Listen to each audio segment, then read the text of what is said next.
What is up, guys? Zan from Playbook.gg here with AntCap for another Friday film study. AntCap, what's going on, man?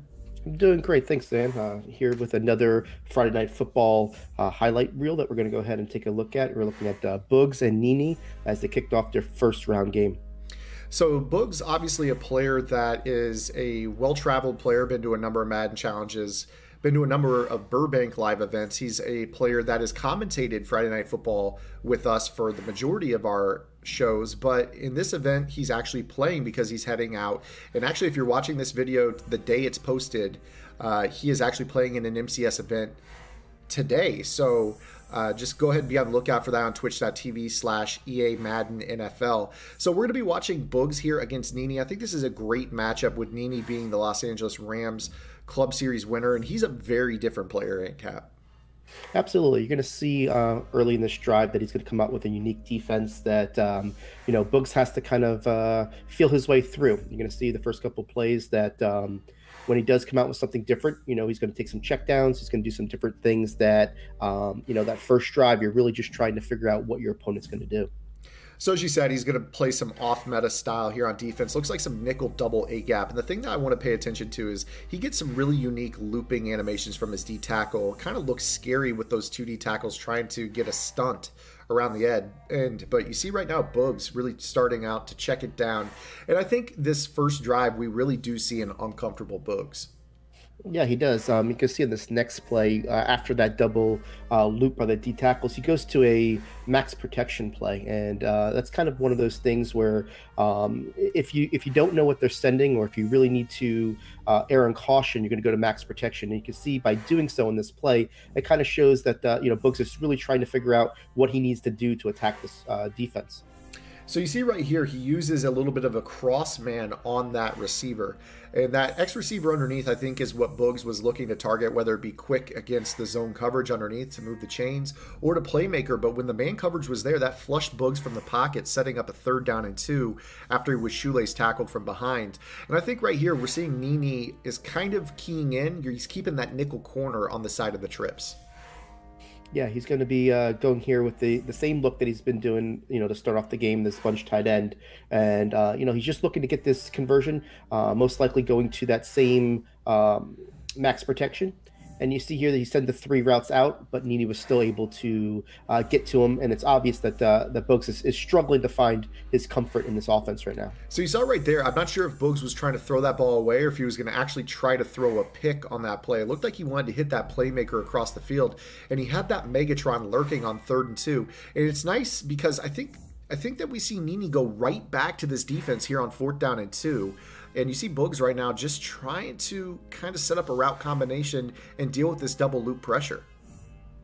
Yes, he actually came out the same exact defense. Didn't loop it this time, but you can see that his reads are just not there. He's second guessing what he's doing. It looked like to me it was kind of one of those deals on this play that he saw the guy last second and didn't want to throw the ball. That little bit of trajectory in that ball showed me that kind of almost double tap the ball rather than throw that with authority. And you can see that early in the game, NeeNee's got his number when it comes to winning that first drive, and Boogz has got to kind of settle down and figure out what he wants to do to move the ball in this next series.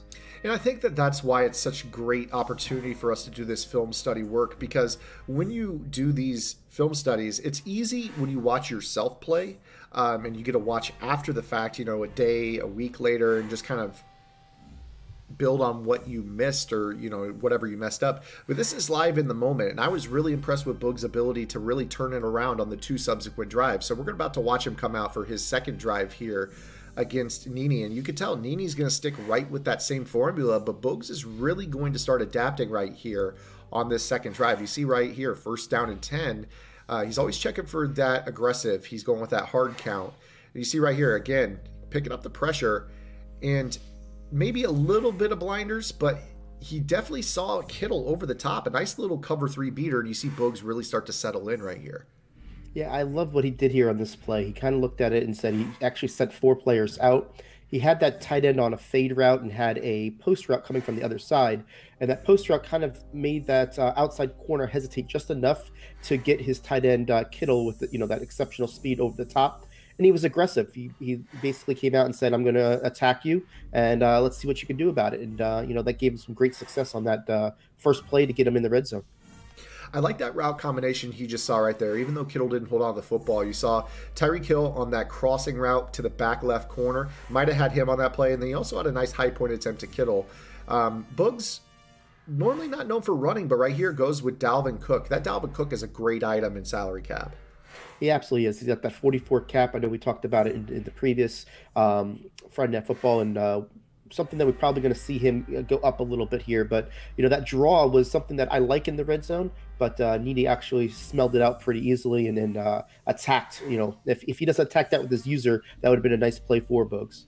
So this looks like a double A gap defense, but I believe this is the big nickel over G because you can tell by the alignment of the defensive ends. They're kind of tight to the D tackles. The D tackles are pretty spread out wide. A lot of players really like to run this style of defense. It's gaining in popularity in a big way. We're going to start to see this on this YouTube channel here next week. So make sure that you guys are looking at the channel here. We got a big 3rd down and 18 for Boogz. So, he started out uncomfortably through the pick 6.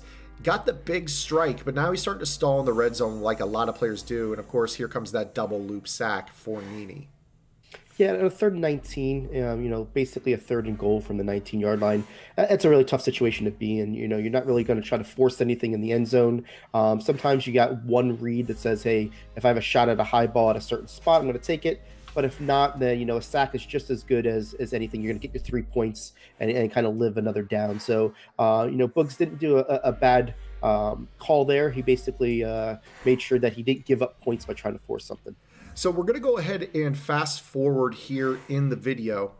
And what we're going to start watching now is Boogz start his 3rd drive of the ball game. So after a big interception by Jones, we're going to see Boogz really take that next step into solving the NeeNee offense. So he's got great field position after the turnover. And this is where I think that we see Boogz start to figure out what NeeNee is doing with the zone coverage and then some of the individual man to kind of set up this hybrid defense. Again, he's sticking with his game. He motions that Moss across the formation. And then you see right here, now it's going to start to really open up for him. Nice little playmaker across the middle, baits the user, and then throws the crossing route. But it was just incomplete, but you saw something right there on that play. Yeah, he went ahead and he's still setting out 3 routes. And I like what he did there with the playmaker and put him to the opposite side of where the post was going and kind of gave him a high-low in 2 different directions, giving him a little bit more space on it. And he's gone to it a couple times, and it's definitely something that he knows that he can complete if he gets the timing right. So again, here's 2nd down and 10 after a chance at about a 35-yard gain, just unable to get 2 feet in. Goes right back to the same play, the exact same route combination. This time he hits Moss to get into field goal range. So after that slow start, you see right there, 3 of 7, really starting to move the ball downfield vertically after the initial drive was very underneath and resulted in that pick 6. Yeah, what I liked in that play was he actually stepped up in the pocket, and just by stepping up to the line of scrimmage, you had NeeNee kind of hesitate with his user, which gave him that split second to be able to throw that ball in, which he didn't do on the previous play. So by stepping up, he shortened the throw, and it really allowed for that completion to work. It sounds so silly to say this all the time, and he's going to go right to the corner, and just like that, touchdown Randy Moss. But we say this all the time here on not only our game plans on the website, but also in these commentaries, even though we've only done 2 of them. When you're stepping into your throw, good results come. And you see right there, he stops drifting away from the pass rush, steps up in the pocket. And that's the difference between him throwing the pick 6 on his first drive and then the 10 unanswered that he had on his 2 subsequent drives to follow. Yeah, when you are drifting back, you don't get your full arm strength on the ball. You don't get your legs planted underneath you. There's a lot of positive things that happen when you step up into the pocket. Obviously, you shorten up your throw, and really just gets your user to be a little bit more aware. Is he running? A lot of people run Michael Vick, and there's good reason for it. If you give him a threat that he may be running, that does get that user to have to second guess, where should I be going at this moment? Should I commit to the run, or should I commit or stay with my receiver? And just those hesitations really get you some yards sometimes. And there is a lot of benefits for staying up close to that line of scrimmage.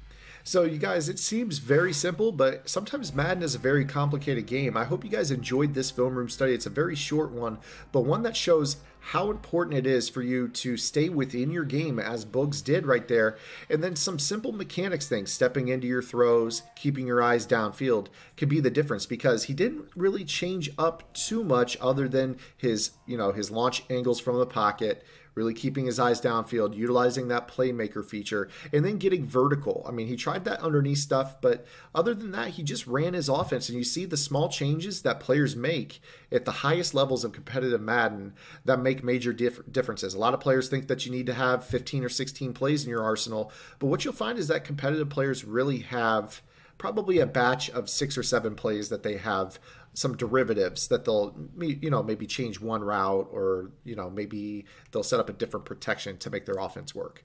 Now, if you like this video, go ahead and hit that subscribe button, and make sure you check out these videos below for the most helpful Madden tips. If you're looking to learn from the best players in the world, head over to www.playbook.gg for the most detailed game plans in Madden.